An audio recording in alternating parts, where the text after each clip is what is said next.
Em cada partida de um jogo disputado por 2 jogadores, há sempre um vencedor, ou seja, não há empates. Cada jogador começa o jogo com 100 pontos. Quem vence uma partida soma 5 a seus pontos, e quem perde uma partida subtrai 2 de seus pontos. O jogo termina quando a soma dos pontos dos 2 jogadores passar de 300. Após o encerramento do jogo, quantas partidas foram realizadas? Vamos entender como é a estrutura da pontuação desse jogo. Então, vamos considerar nossos felizardos jogadores como sendo jogador A e jogador B. Pelo regulamento dito enunciado, os dois já começam com 100 pontos. Então aqui já sabemos que a pontuação inicial deles vai ser pelo menos 100 pontos para cada um deles. Agora, vamos analisar o que acontece com as partidas. Observe que, nesse jogo, se o A vence, então o B perde. E se o B vence, então o A perde. Porque no jogo sempre há um vencedor. Como não há empates nesse jogo, temos 2 opções para cada partida disputada. Então, vamos considerar que o jogador A vai ganhar uma certa quantidade de partidas. A cada partida ganha, ele vai somar 5 a seus pontos. Só que cada vez que o A ganha, o B perde. Então, se o A vai ganhar 5 pontos por partida ganha, o B vai perder 2 pontos a cada partida que o A ganha. E da mesma forma, temos as partidas que o A vai perder. Só que as partidas que o A perde, ele vai perder 2 pontos a cada partida que ele é derrotado, o jogador B vai vencer. Ou seja, ele vai ganhar 5 pontos a cada partida que ele ganha. A soma das pontuações do A e do B vai ser a pontuação total do jogo. E queremos que essa pontuação aqui, a soma dessas 2 pontuações, seja justamente maior que 300. Assim, vamos inicialmente analisar isto aqui com um exemplo para ver como essa pontuação se comporta.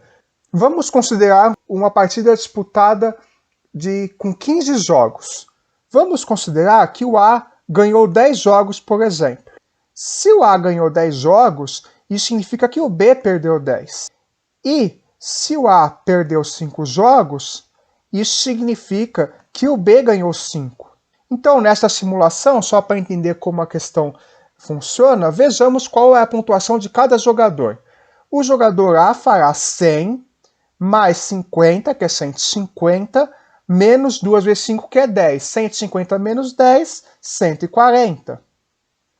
Já o jogador B fará 100 pontos, menos 2 vezes 10, menos 20, então 100 menos 20, 80, mais 5 vezes 5.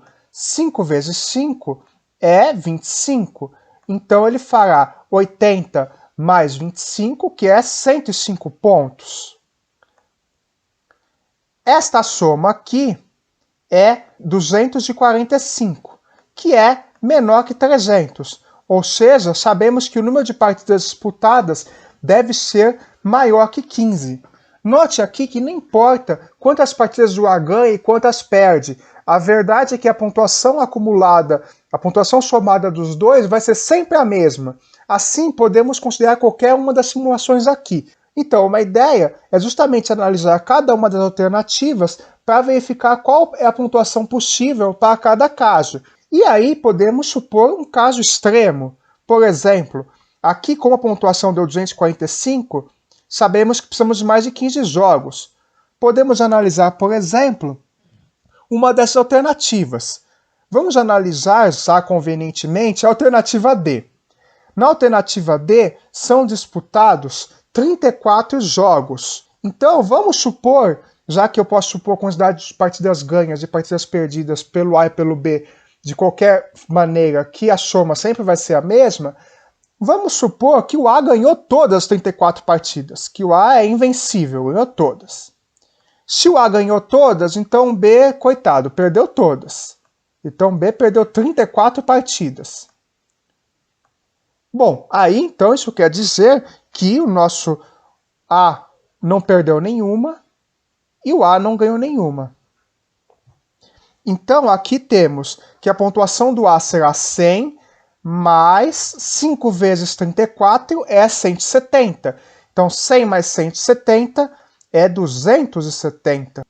Já o jogador B, ele perdeu as 34, então a cada partida ele perdeu 2 pontos, então a pontuação dele foi 100 menos 2 vezes 34, 2 vezes 34 é 68, então 100 menos 68 é 32. Somando a pontuação do A e B, podemos obter aqui que a pontuação total vai ser exatamente, somando aqui, 0 mais 2 fica 2, 3 mais 7, 10, então isso aqui vai ficar 302 pontos. 302 é maior do que 300. Logo, o número de partidas pode ser 34. Se fizermos o cálculo com 33 partidas, veremos que a pontuação vai ser inferior a 300. Então, concluímos que, a partir de uma análise das alternativas, que a quantidade de partidas que foram realizadas nesse jogo foi 34, correspondente à alternativa D. Essa questão aqui também admite uma solução que utilize equações. Vamos supor que eu não sei quantas partidas o A ganhou e quantas ele perdeu. Vamos supor, então, que o jogador A ganhou exatamente G partidas.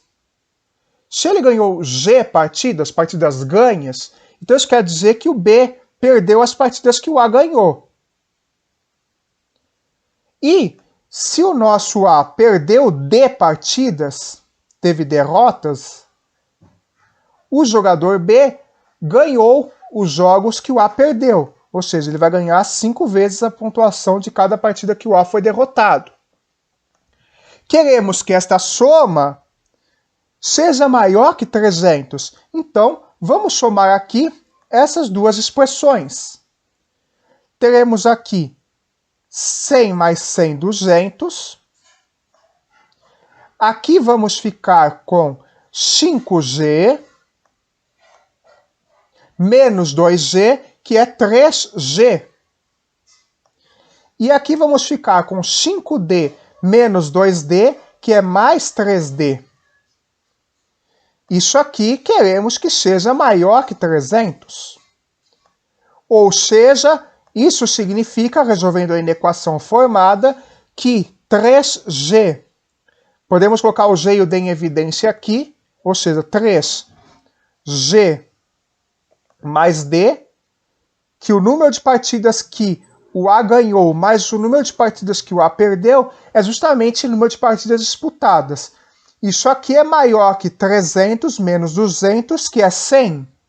Ou seja, isso significa que o número de partidas disputadas, que é o número de partidas que o A ganhou, mais o número de partidas que o A perdeu, tem que ser maior que 100 dividido por 3. E 100 dividido por 3 é justamente 33, alguma coisa. É 33, aproximadamente 33,3. 33,3, quer dizer, periódica. Então, concluímos que o número mínimo de partidas que deve ser disputado para que a pontuação seja maior que 300 é G mais D maior que 33. Ou seja, o menor valor inteiro é G mais D igual a 34. Ou seja, chegamos à mesma conclusão. Foram disputadas 34 partidas. Assim, G mais D precisa ser 34. E concluímos a questão com essa solução um pouquinho mais algébrica, que utiliza a noção de equações e inequações. Olá, pessoal! Vamos resolver uma das questões 3 da prova do nível 2 da primeira fase do OBMEP 2021. Vamos à questão. A figura mostra 5 triângulos equiláteros. A que fração da área da figura corresponde à área sombreada? Veja, um triângulo equilátero é um triângulo que possui os 3 lados com medidas iguais. Então, cada um desses 5 triângulos equiláteros, todas essas medidas aqui, possuem lados iguais. Além disso, como eles possuem lados iguais e são com a mesma altura aqui, obviamente esses 5 triângulos equiláteros são congruentes entre si. Sendo congruentes entre si, isso quer dizer que cada um dos triângulos equiláteros possui a mesma área. Dito isso, vejamos aqui qual que é a área sombreada corresponde à área total. Nesse pedacinho aqui, esse pedaço que está aqui, na verdade, ele é do mesmo tamanho desse outro pedaço que está aqui. Isso aqui forma uma gravatinha, né? Então, esse pedaço que está aqui vai ter a mesma área desse pedaço que está aqui, tá certo? Porque nós temos que os dois triângulos equiláteros aqui são congruentes, os lados têm a mesma medida, a área também. Então, esse pedacinho da gravatinha em vermelho é igual a esse pedacinho que está em branco. E da mesma forma, esse outro pedaço aqui que sobrou aqui, que eu vou deixar aqui assim, tem que ser igual a esse outro pedaço que está aqui. E analisando essa figura do mesmo jeito, veja que esse triangulinho aqui de baixo, ó, esse triângulo aqui que está colocando aqui em verde, esse triângulo aqui, ele é igualzinho a esse triângulo aqui de cima. Tá vendo? Por causa da geometria da questão, esse pedaço aqui que estou fazendo aqui em verde é igual a esse pedaço aqui em verde. Então, isso quer dizer, como os dois triângulos são iguais, que esse outro resto aqui, que eu vou deixar aqui esse resto em amarelo, esse resto aqui em amarelo, é igual a esse outro resto do triângulo aqui em amarelo. Ou seja, concluímos aqui que essa gravatinha vermelha, a área dessa gravatinha vermelha é igual desses dois lados da gravata, os dois lados dessa parte aqui em azul são iguais, e as áreas em verde e em amarelo são iguais. Mas então, se a gente fizer um recorte aqui, ó, vamos recortar aqui. Vamos pegar aqui e recortar esse pedaço aqui só. Recortando esses 4 triângulos aqui, observe então que como a área da gravatinha vermelha é igual a esse pedaço branco, é igual a esse pedaço cinza, a parte azul, a área branca e a área cinza são iguais. Na parte amarela, a parte que está no lado cinza, a parte do lado branco são iguais.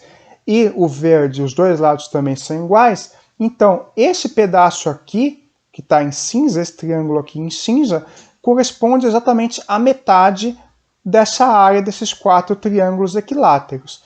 Então, esse pedaço daqui corresponde à metade da área total. E aqui, então, resta-nos analisar esse último triângulo equilátero aqui. Como essa aqui é a altura e o triângulo é equilátero, então esse pedaço aqui, esse triângulo aqui que está em cinza, vai ter a mesma área desse pedaço aqui que está em branco. Ou seja, essa parte em cinza aqui, nesse triângulo equilátero, também corresponde à metade da área.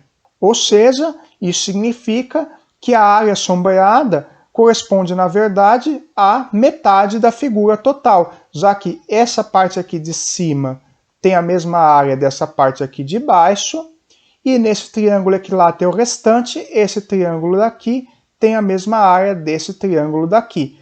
Portanto, a fração da área da figura que corresponde à área sombreada é meio, ou seja, metade da figura. Isso corresponde à alternativa D.